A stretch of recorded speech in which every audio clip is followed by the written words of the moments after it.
नमोस्तुते नमोस्तुते।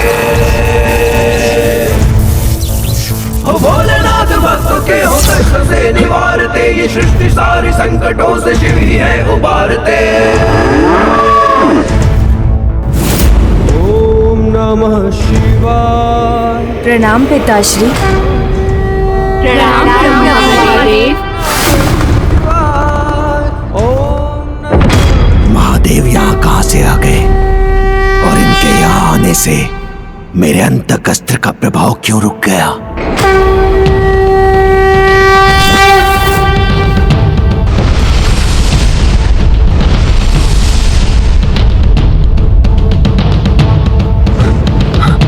मेरा अंतकस्त्र, उसका प्रभाव कैसे नष्ट हो सकता है?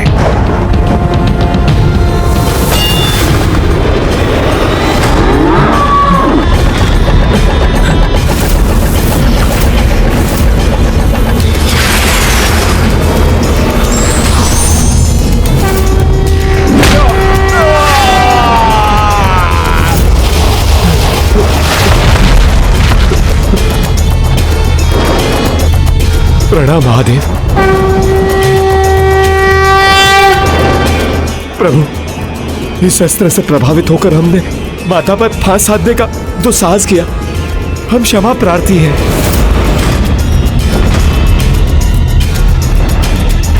हमें क्षमा कर दीजिए प्रभु, हमें क्षमा कर दीजिए।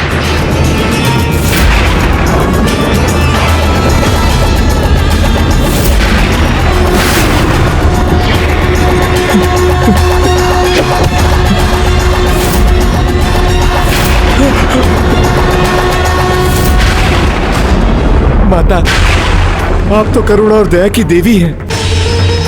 आप तो हमारी विवशता जानती है माता। भूल हो गई हमसे माता, हमें क्षमा कर दीजिए, हमें क्षमा कर दीजिए माता।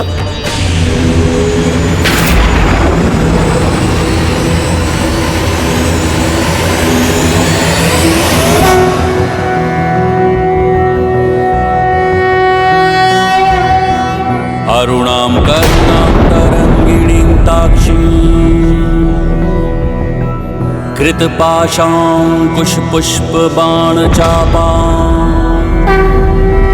अणिमादिभिरावृतां मयूखैरहमित्येव विभावये भवानी।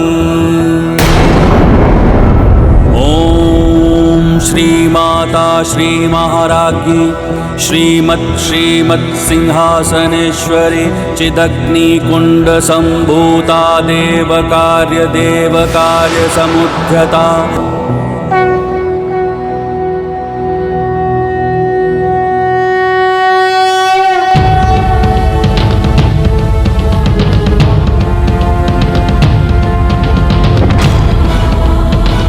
अपनी भूल स्वीकार करने वाले क्षमा के पात्र होते हैं, इसलिए मैं आप सभी को क्षमा करता हूं। किंतु आप सभी यहां से प्रस्थान कीजिए। प्रणाम प्रभु। प्रणाम माता।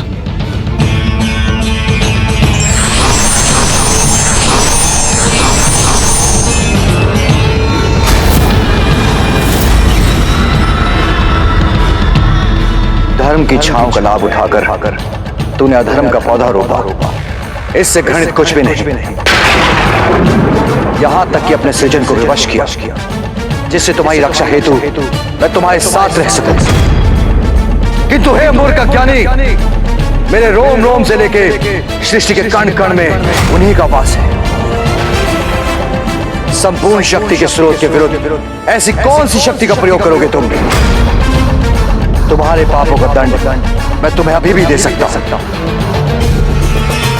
किंतु तुम्हारी नियति यही है, तुम्हारे सभी महापापों का महादंड देवी ललिता ही देंगी। देवी ललिता ही देंगी। देवी ललिता ही देंगी।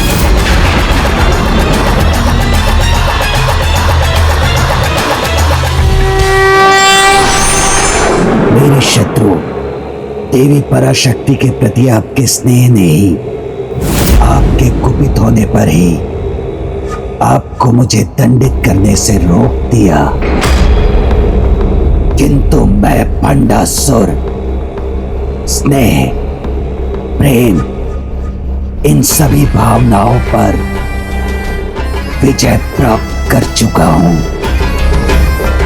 अब ये प्रकारे किसी भी प्रकार इस देवी पर विजय अवश्य प्राप्त करूंगा मैं।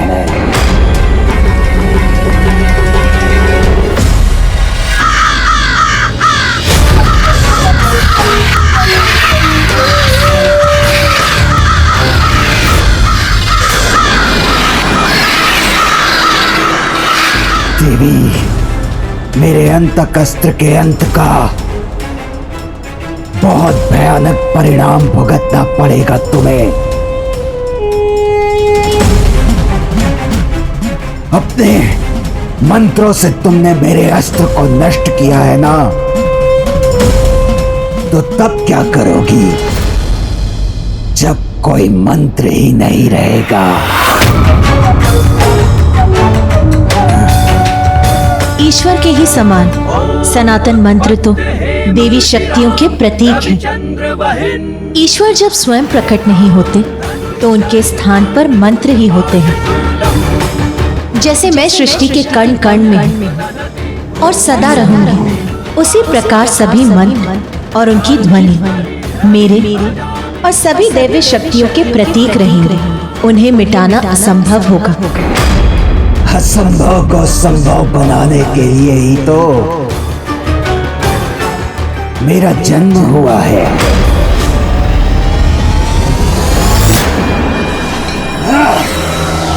अब और मूर्खता मत करो भंडासुर। मंत्रों को हानि पहुंचाने का प्रयास कदापि मत करना। रुक जाओ भंडासुर। मुकास्त्र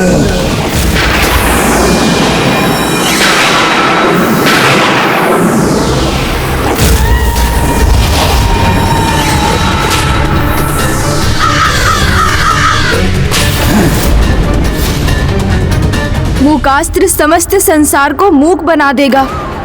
ध्वनि का अस्तित्व ही समाप्त हो जाएगा। ना पक्षियों की चहचहाहट रहेगी और ना ही सिंह की गर्जना। ना शांति प्रदान करने वाले वाद्य यंत्रों में कोई स्वर होगा और ना ही चेतावनी देने वाले नगाड़ों का नाद। ना ही ऋषि मुनियों के मंत्रोच्चारण की वाणी होगी और ना ही हम देवी देवताओं के मुख में। भंडासुर, तुम मुकास्त्र से जो भी करने का प्रयास कर रहे हो वो कदापि।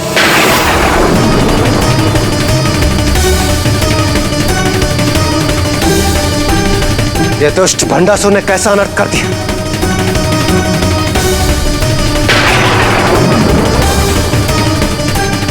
ऐसा कदापि नहीं होना चाहिए। स्वामी,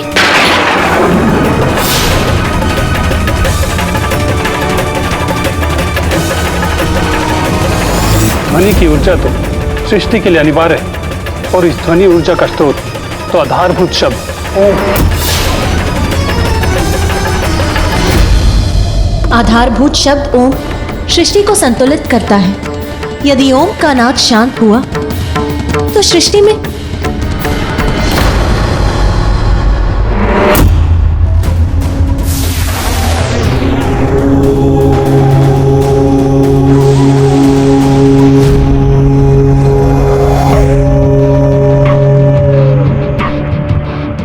शीघ्र ही ये समस्त संसार अनेक विस्फोटों की श्रृंखला बनकर समाप्त हो जाएगा। फिर मैं भंडासुर स्वयं अपने ब्रह्मांड का निर्माण करूंगा। इतना तो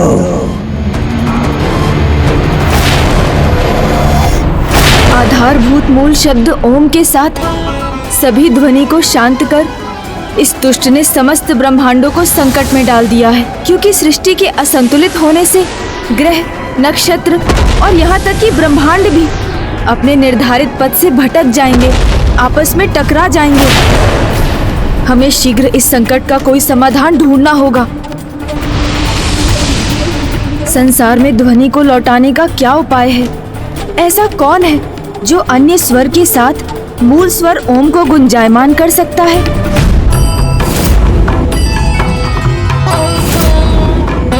पुनः ध्वनि के संचार और ओम की गूंज के विस्तार का उपाय सूझ गया मुझे।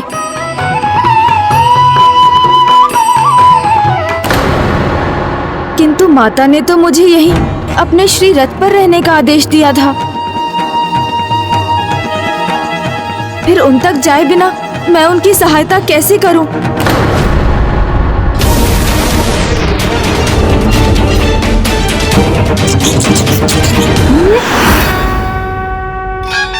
मूषक जी, अब आप ही इस कार्य में मेरी सहायता कर सकते हैं।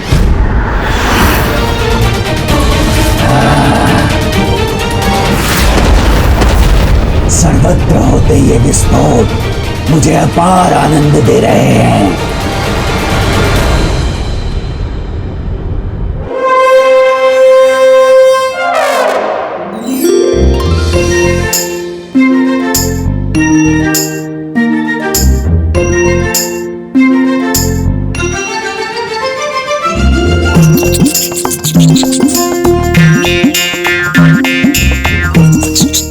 बिना बोले मैं कैसे समझाऊं मूषक जी को?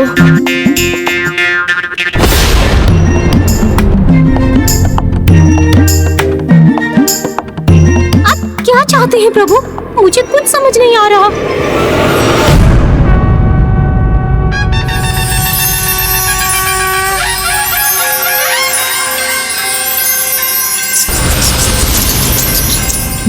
वीणा, समझ गया प्रभु।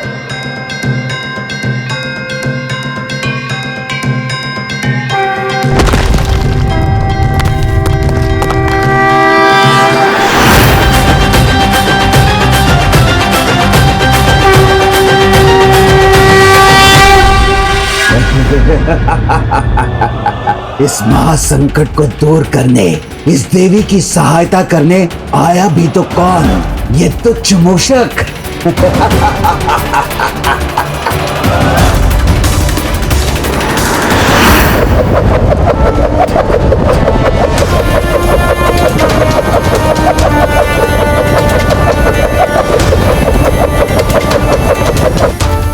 ऐसी विकट परिस्थिति में मूषक जी यहाँ वहाँ दौड़कर क्या संकेत देने का प्रयास कर रहे हैं?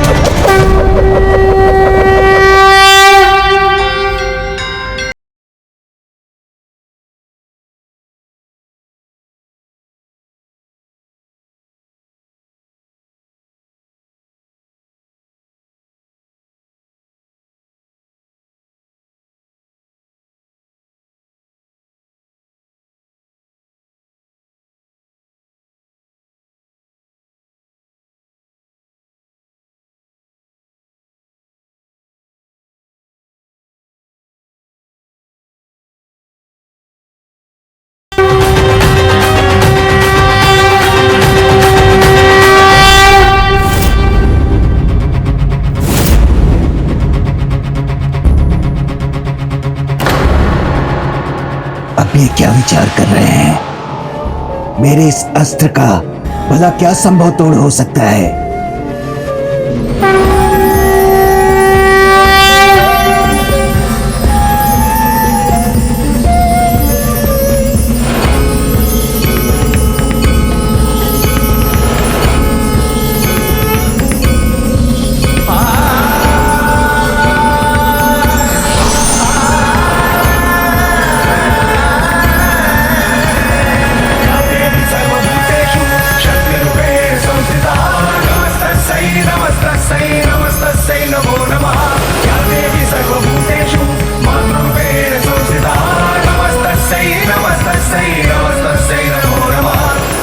ओम महावाग वादिनी अस्त्र।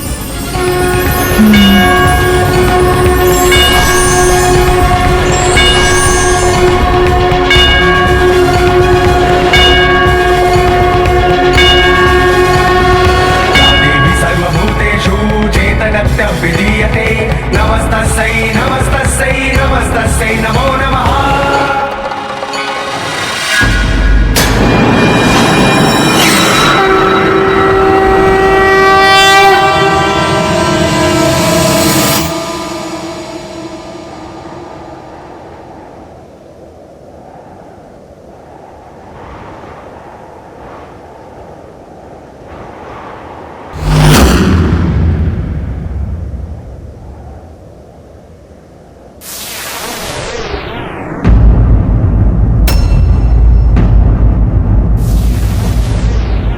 विनाश में अधिक समय शेष नहीं।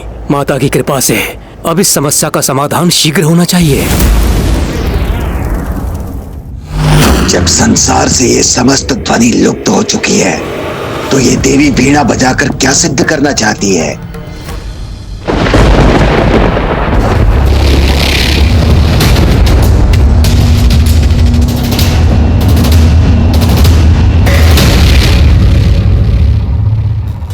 इस मुकास्त्र के समक्ष तो देवी सरस्वती की वीणा विमान है।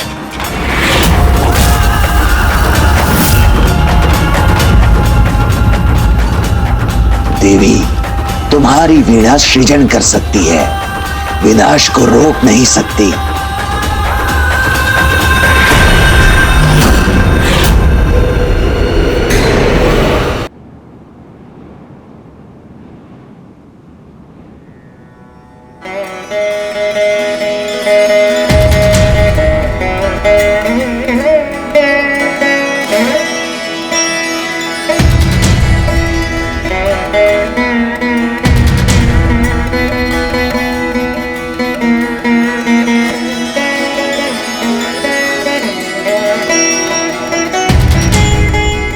नहीं नहीं, यह असंभव है। ये वीणा कोई ध्वनि कैसे उत्पन्न कर सकती है? इस स्वर को मिटा दूंगा मैं।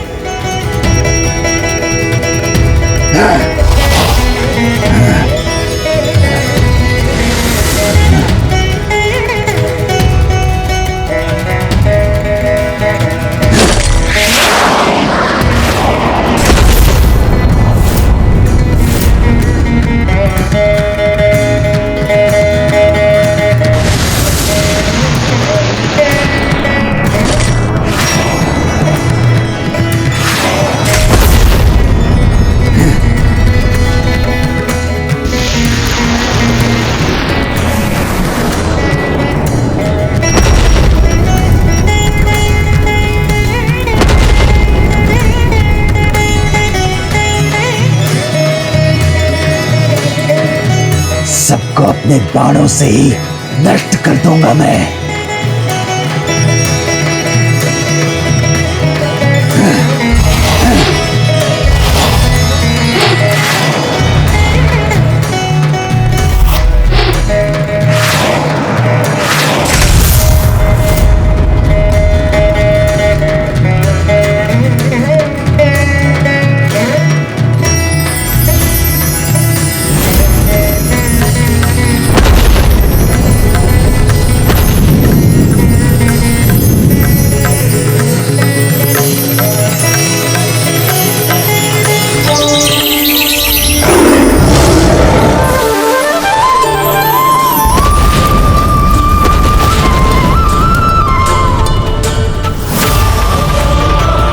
मेरा ये उपाय भी व्यर्थ हो गया। अब क्या करूं?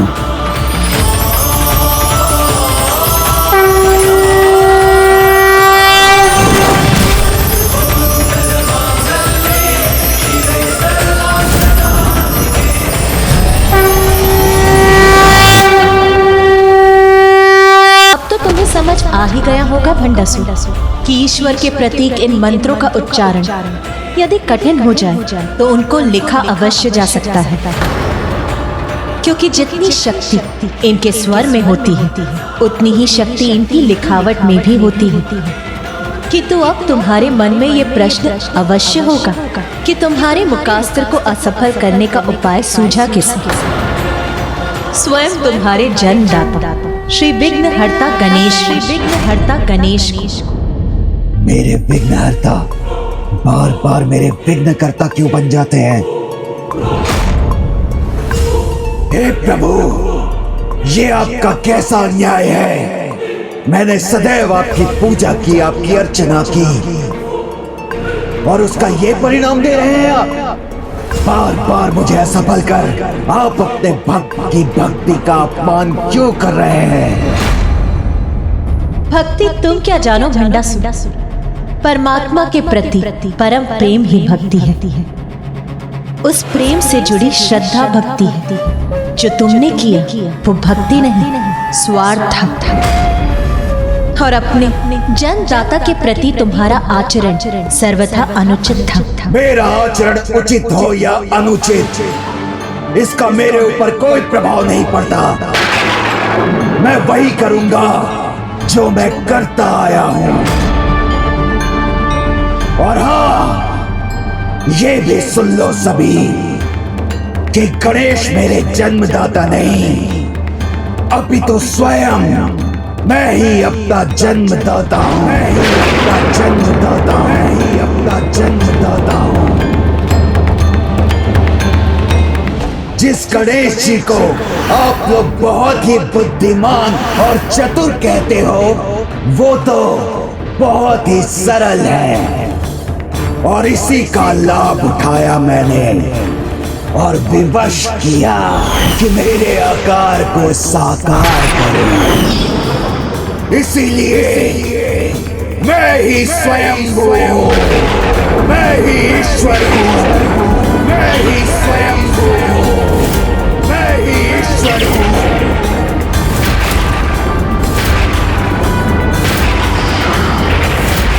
यही नहीं, मैंने अपने जन्म के पश्चात भी अनेकों बार उनका लाभ उठाया है। मोदक के बंधन में बांधकर उन्हें अमरपुर में ही रहने पर विवश कर दिया था मैंने। इतना ही नहीं, जब ये बालिका रश्मि प्रभा को बचाने आए थे, मैंने फिर इनके स्वभाव का लाभ उठाकर इनके सामने से ही रश्मि प्रभा को अपने साथ ले गया। इन वृद्धा के इस अंतिम चरण में तुम प्रभु गणेश जी का आह्वान कर अपने स्थान पर उनसे इन वृद्धा के हाथों खीर खाने का अनुरोध कर सकती हो। इसलिए इन्हें चतुर समझना तुम्हारी बहुत बड़ी भूल है देवी। भंडासुर, बहुत बोल चुके हो तुम। ये मत भूलो कि गणेश बुद्धि और ज्ञान के देवता हैं। ओहो, पुनः वही राग। तो फिर ये बताओ, प्रत्येक बार जब मैंने इनका लाभ उठाया तो गणेश जी ने मुझे रोका क्यों नहीं? यदि वास्तव में ये गणेश जी मुझसे अधिक चतुर हैं, तो स्वीकार करें मेरी चुनौती और मेरे अगले प्रहार को अपनी बुद्धि और चतुराई से रोक कर दिखाएं।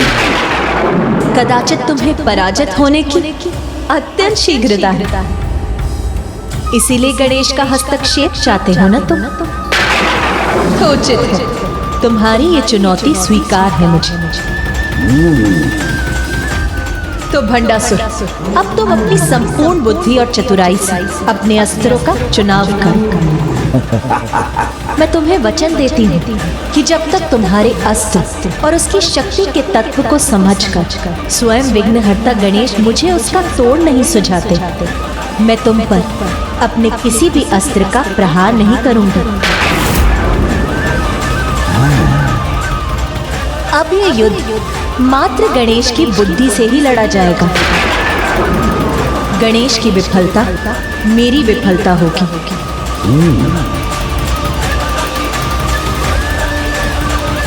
मुझे स्वीकार है। माता ने ये युद्ध की कैसी अवस्था रख दी?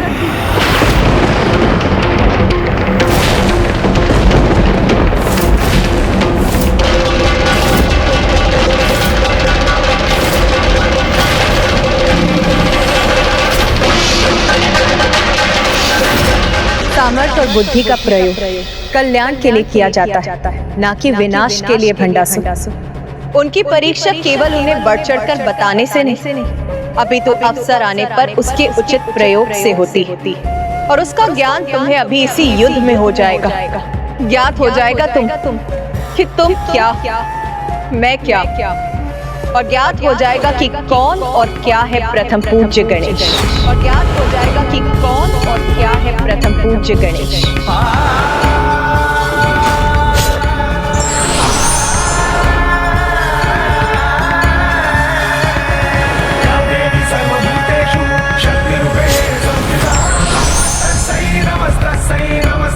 नमो नमः।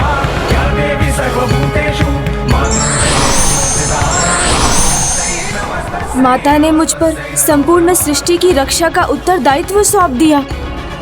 पुत्र गणेश, मेरे आदेश के अनुसार तुम अभी तक इस युद्ध भूमि से दूर थे और अब मेरे ही आदेश से इस युद्ध में तुम मेरा साथ दोगे। अब हमारी देवी सेना में कोई भी देवी अपना अस्त्र तब तक नहीं उठाएगी जब तक तुम इस दुष्ट के अगले प्रहार का सत्व समझकर हमें उसका तोड़ नहीं बताते।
और रही बात आशीर्वाद की, तो सबके अस्तित्व और शक्ति की स्रोत माता ही तो है, क्योंकि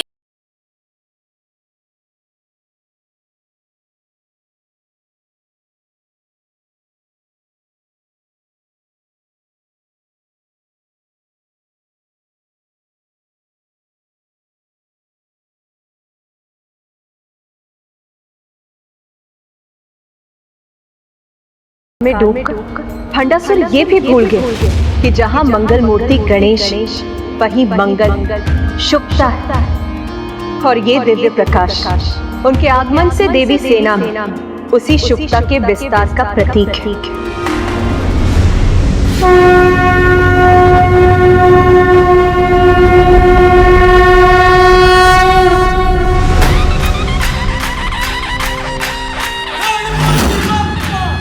माता के आशीर्वाद की शक्ति का ज्ञान तो अब तुम्हें भी होगा भंडासुर, क्योंकि अब तुम्हारे जीवन की एक ही संभव दशा है, दुर्दशा।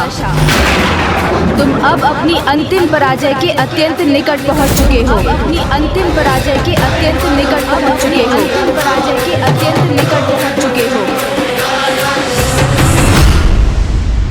पराजय तो उसकी होती है प्रभु जिसे कुछ खोने का भय हो, किंतु मैं तो अपनी विजय के लिए कोई भी मूल्य चुका सकता हूं, जिसका प्रमाण तो आपको तभी प्राप्त हुआ था जब स्वयं अपने हाथों से अपनी प्रिय पुत्री के प्राण छीने थे मैंने। इस अचूक महासुरी महाअस्त्र के होने के कारण विजय के लिए मुझे इस सेना की कोई आवश्यकता नहीं।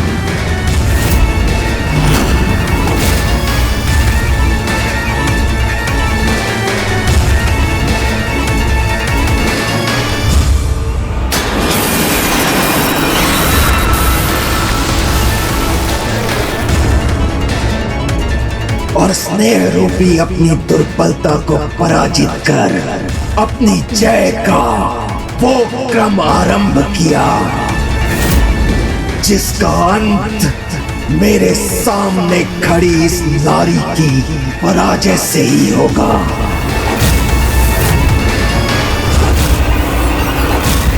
अब ये युद्ध मैं नहीं, मेरा अस्त्र लड़ेगा। और ये अस्त्र आपको किसी का स्मरण भी करवाएगा, आपको किसी का स्मरण भी करवाएगा, आपको किसी का स्मरण भी करवाएगा।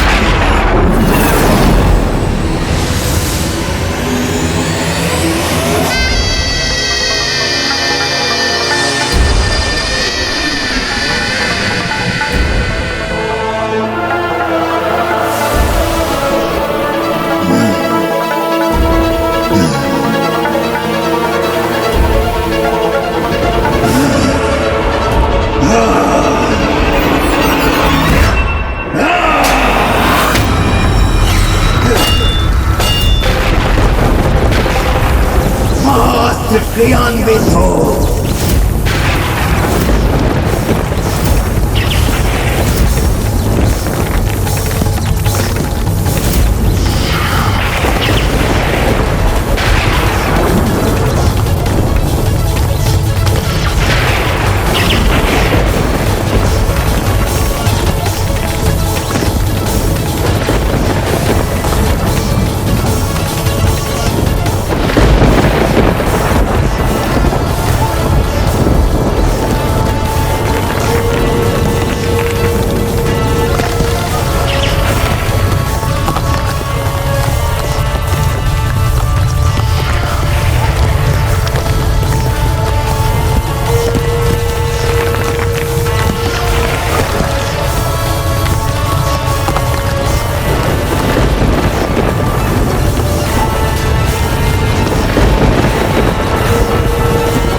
दानव रूपी क्या है ये अत्यंत भयानक पर्वत?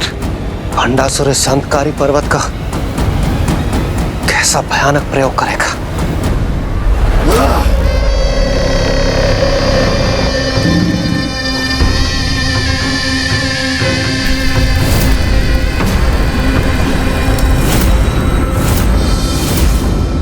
अब ये मेरा महाआसुरी अस्त्र और मेरे पीछे स्थित इसकी शक्ति मेरी इच्छा अनुसार मेरे लिए युद्ध करने के लिए पर्याप्त है।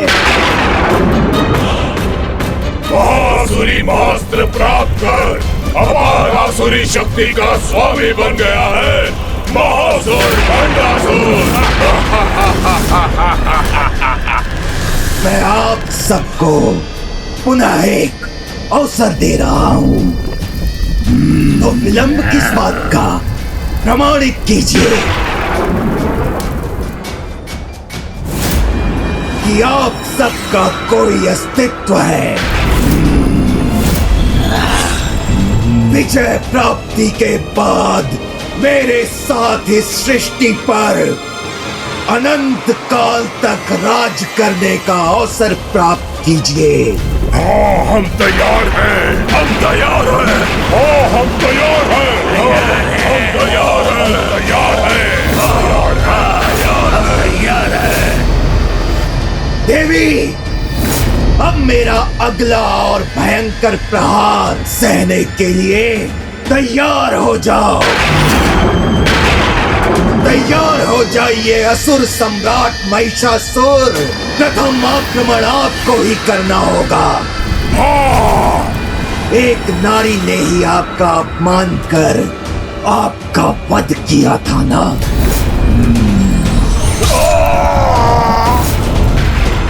तो अब इस युद्ध भूमि में इस नारी को पराजित कर अपनी उस पराजय का प्रतिशोध लीजिए।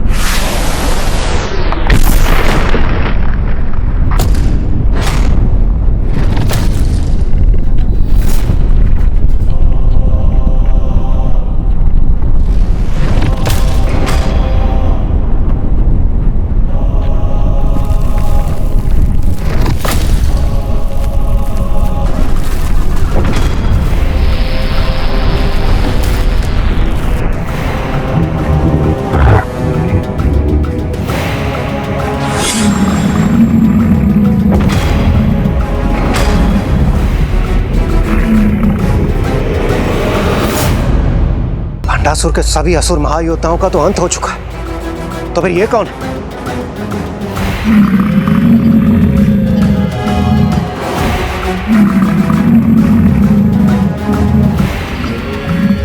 प्रभु, जब तक आप ये समझ पाएंगे कि ये सब कौन है, क्या है और मेरे इस अस्त्र का तत्व और तोड़ क्या है, तब तक ये अपने प्रहार में सफल हो चुका होगा।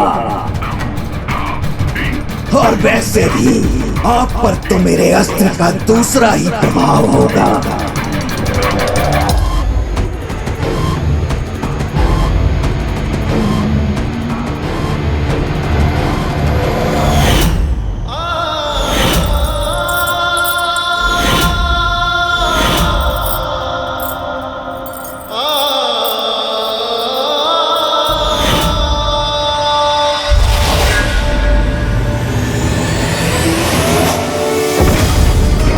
दुष्ट भंडासुर ने एक साथ 2 प्रहार किए हैं। एक और तो उसने माताओं को शारीरिक क्षति पहुंचाने के लिए अपनी महिष सेना का आवाहन किया है, तो दूसरी ओर रश्मि प्रभा का स्मरण कराकर उसने अनुज गणेश पर भी मानसिक प्रहार किया है।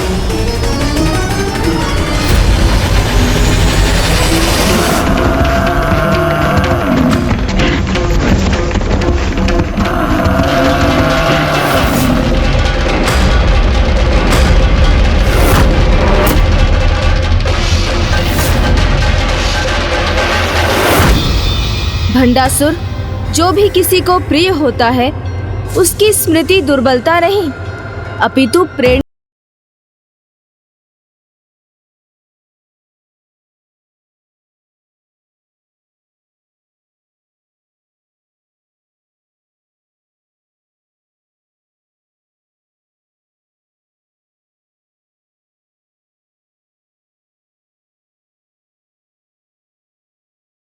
करूंगा।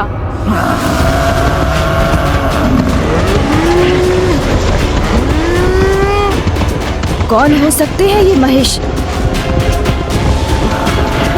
क्या हो सकता है इनका मूल तत्व और क्या है भंडासुर के इस प्रहार का तोड़?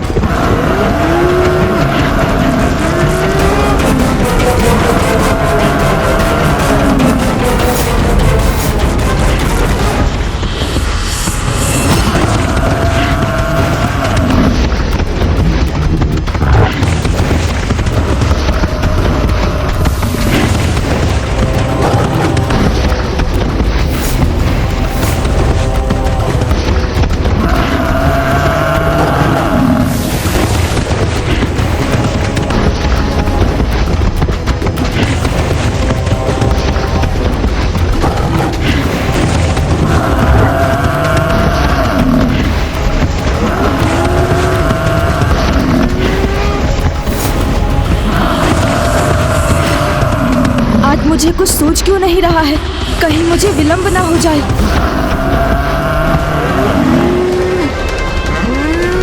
माताएं इस प्रकार कब तक अपनी रक्षा कर सकेंगी?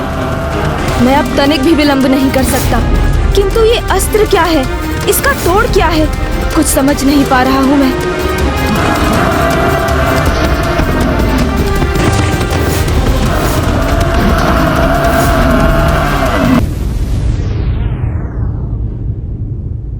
पिताजी, आप लौट आए।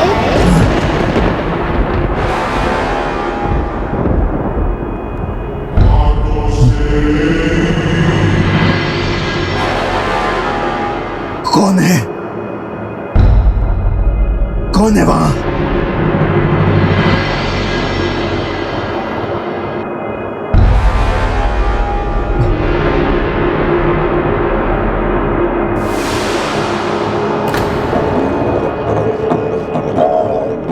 ये रक्त क्यों बार बार आ जाता है मेरे हाथ पर?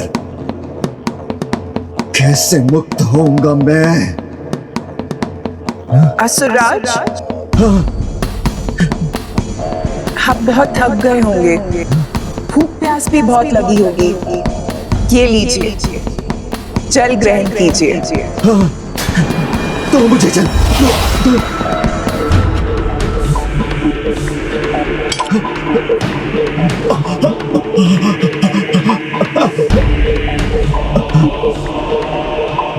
इसमें तो कुछ भी नहीं है। मुझे प्यास लग रही है। जल चाहिए सुंदरी, जल चाहिए मुझे सुंदरी। पिताजी, आपको जल चाहिए ना, तो वो मैं आपके लिए ले आता हूँ। विशंक, मेरा पुत्र विशंक। पिताजी, आपकी प्यास बुझाने हेतु मैं जल ले आता हूँ। इंद्रशत्रु, कहाँ हो तुम पुत्र? रुकिए ज्येष्ठ, मैं जल ले आता हूँ।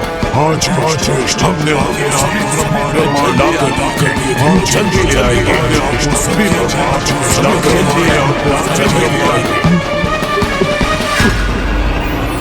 ये भ्रमित वचन नहीं, अपनी प्यास बुझाने के लिए जल चाहिए मुझे, वास्तविक जल।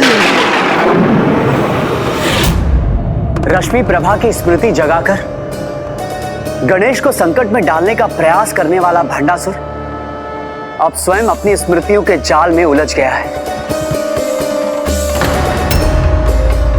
किंतु अब तो गणेश भी किसी उलझन में दिखाई दे रहा है। माता, मुझे लगता है गणेश चिंतन में है, क्योंकि उसे शीघ्र इस महिष आक्रमण का तोड़ सोचना है। अन्यथा माता और उनकी सेना अपने वचनानुसार आक्रमण के लिए तो क्या, स्वरक्षा के लिए भी अपने शस्त्र नहीं उठाएंगे।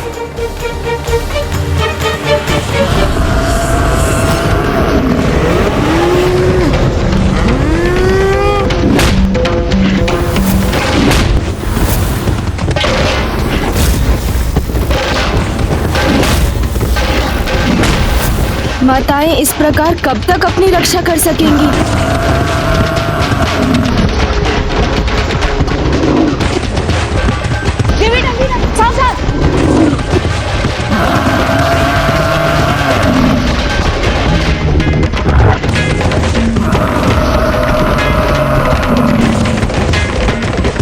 मैं अब तनिक भी विलंब नहीं कर सकता।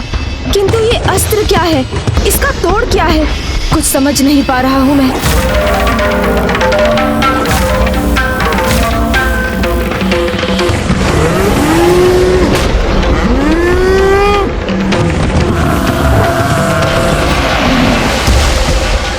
माता, मुझे आशीष दीजिए कि मेरी बुद्धि शीघ्र कुछ समाधान सोचने में सफल हो सके। स्थिर भाव, स्थिर भाव, स्थिर भाव।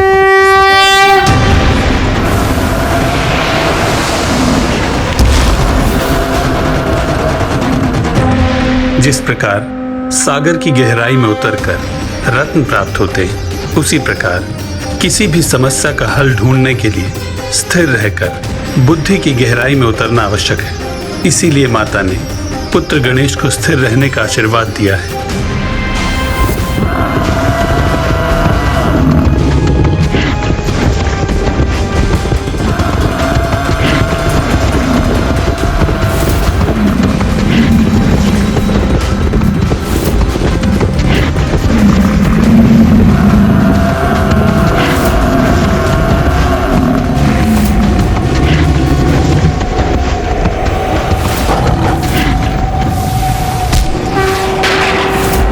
माता, काम, क्रोध, लोभ, मोह, मद और माया के प्रभाव से प्रभावित व्यक्ति की जब बुद्धि भ्रष्ट हो जाए और वो एक हिंसक पशु के समान व्यवहार करने लगे, तो वो आकार और प्रकार दोनों से महिष ही हो जाता है।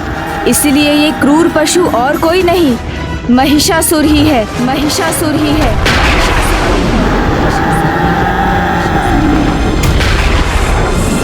जिसका अंत स्वयं पाप विनाशिनी सिंह वाहिनी, अपने भीतर 9 देवियों का रूप समाहित रखने वाली आदि स्वरूपा, अपने घंटे के नाद से ही शत्रु को मूर्छित करने वाली और अपने दर्शन मात्र से मोक्ष के द्वार खोलने वाली, अनेक सिद्धियों की दात्री, 10 भुजाओं में अस्त्र शस्त्र धारण करने वाली माता दुर्गा के रौद्र रूप से ही संभव है। माता दुर्गा के रौद्र रूप से ही संभव है।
युद्ध के इस चरण में तो मैं माता को भंडासुर के अस्त्र का तोड़ बताने में सफल हुआ।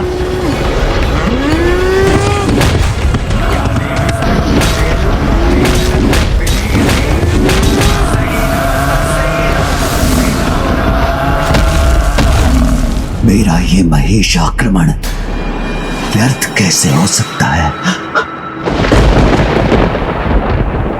नहीं भंडासुर, तुम असफल कदापि नहीं हो सकते।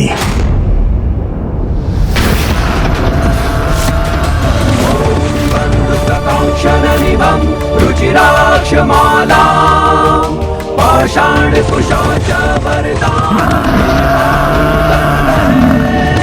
वर्धाम्बिके शमनिशं वक्त्राश्रयामि।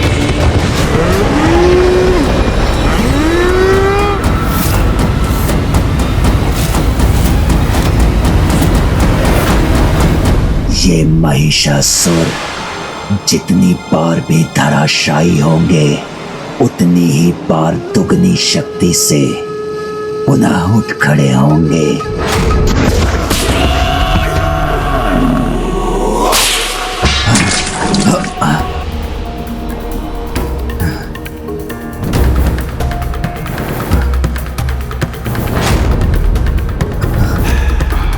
किंतु ये रक्त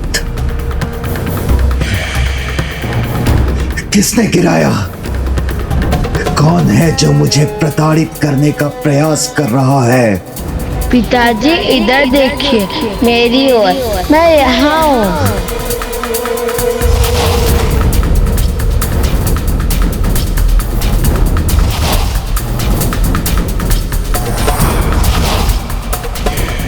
पिताजी, आपके पुत्र आपकी सेवा में हैं यहाँ।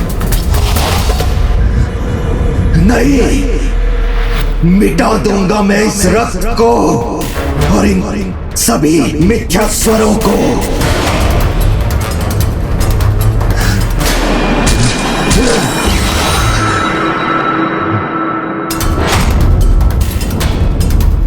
पुत्र, पुत्री, पत्नी, भ्राता, किसी का कोई मूल्य नहीं है मेरे लिए।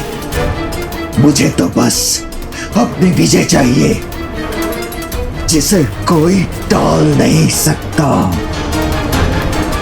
स्वयं गणेश जी भी नहीं। मेरे दिए तोड़ के अनुसार माता ललिता द्वारा रौद्र दुर्गा माता रूप में उनके प्रहार से भी महिषासुर का अंत क्यों नहीं हो रहा है?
इस युद्ध में प्रथम बार ऐसा हो रहा है कि माताएं आहत हुई हूँ। ये पुनर्जीवित होकर पुनः कठोर प्रहार कैसे कर पा रहे हैं? माता मंत्री नाथा को भी आहत कर दिया इस महेश ने। मेरा उपाय सफल क्यों नहीं हो रहा है? अवश्य कुछ तो और तत्व है इनके इस आतंक के पीछे। देवता, यक्ष, किन्नर, गंधर्व, मनुष्य, पशु, पक्षी या कोई भी अन्य चराचर जीवों के पुरुष मेरा वध न कर सके। माता सर्वप्रथम देवी कात्यायनी के रूप में प्रकट हुई, फिर विंध्याचल पर निवास कर विंध्यवासिनी कहलाई। अंततः माता दुर्गा बन पापी महिषासुर का अंत कर महिषासुर मर्दिनी के रूप में प्रकट हुई। अर्थात जो भी पहले हुआ वही उसी क्रम में पुनः करना होगा। महिषासुर मर्दिनी के रूप में प्रकट होने के लिए माता को सर्वप्रथम माता कात्यायनी, फिर माता विंध्यवासिनी और अंततः माता दुर्गा के रूप में आना होगा। तभी वो महिषासुर का वध कर महिषासुर मर्दिनी कहलाएंगी। अब समझ आया, जो कार्य विधि ने नियत किए हैं वो उसी प्रकार होने होंगे। माता कात्यायनी तो सच्ची प्रार्थना और उचित आवाहन से ही प्रकट होंगी, जो ऋषि कात्यायन द्वारा माता को पुत्री रूप में पुकारने पर ही संभव है।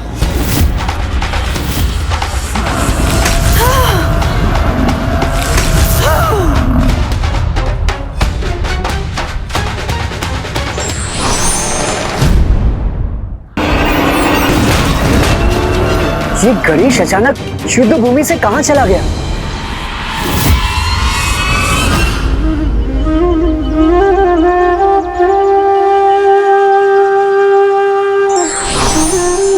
प्रणाम ऋषिवर।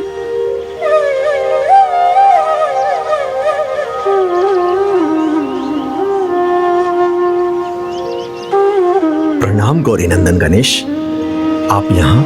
हाँ ऋषिवर, मैं एक अनुरोध लेकर आया हूँ। आपका अनुरोध मेरे लिए आदेश के समान है, बताइए। आपको पुनः उनका आवाहन करना होगा। किनका प्रभु? उन्हीं का जिनकी आप उपासना कर रहे थे, आपकी पुत्री माता कात्यायनी का।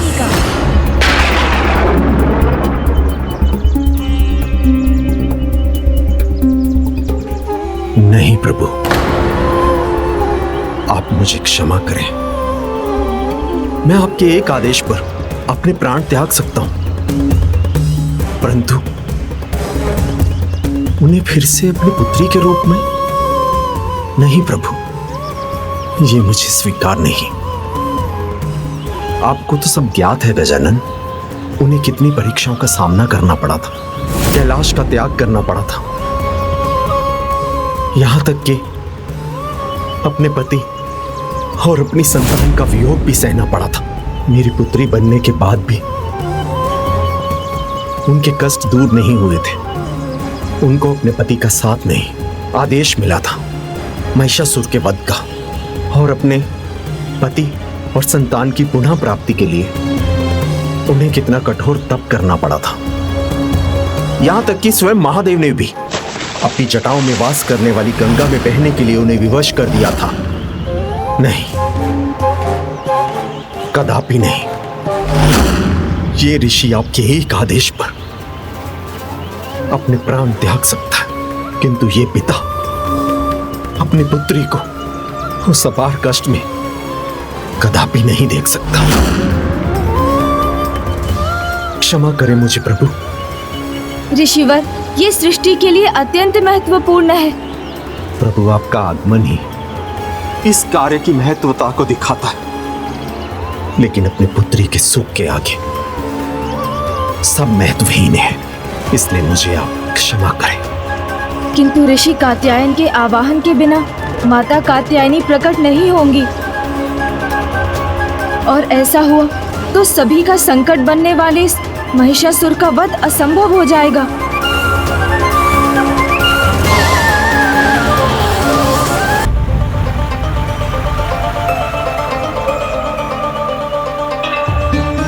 ऋषिवर के आवाहन के बिना माता का कात्यायनी रूप में आना असंभव होगा, और यदि ये संभव ना हुआ तो मैं माता की आशा और उनके विश्वास को असत्य कर उन्हें निराश कर दूंगा। मैं ऐसा कोई कार्य क्यों करूं जिससे माता को पुनः कष्ट हो। ऋषि कात्यायन,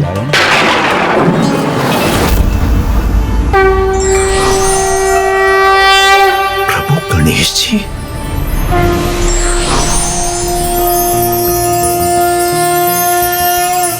ऋषि कात्यायन, आप एक महान ऋषि होकर भी सांसारिक मोह माया में उलझकर धर्म की रक्षा की अपने धर्म से विमुख क्यों हो रहे हैं? ध्यान रहे, तब जो भी हुआ वो नियति थी।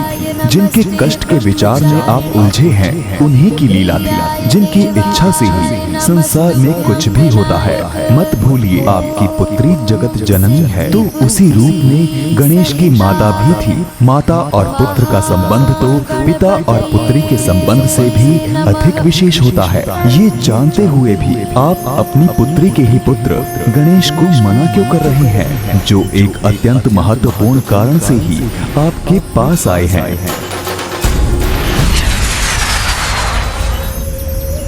मैं भी कितना मूर्ख हूं। मैं उन्हें मना कर रहा था जो स्वयं मेरी पुत्री कात्यायनी के अंश है, जो देवी माता के ही रूप है। रुकिए प्रभु,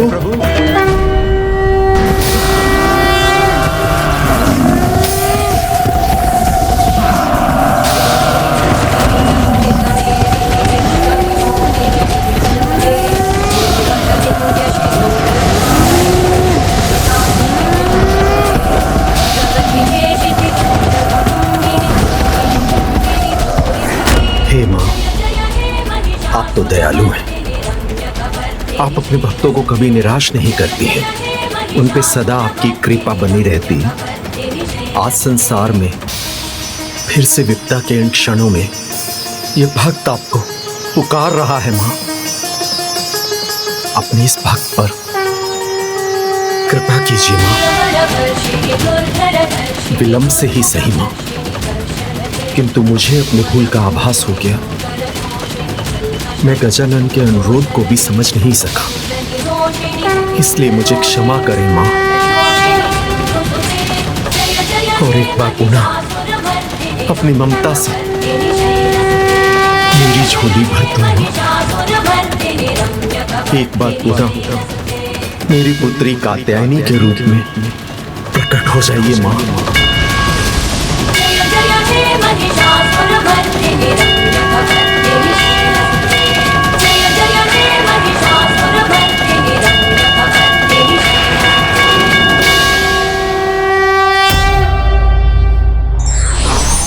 सकारात्मक सोच और बुद्धिमत्ता से विकट समस्या का समाधान किया जा सकता है।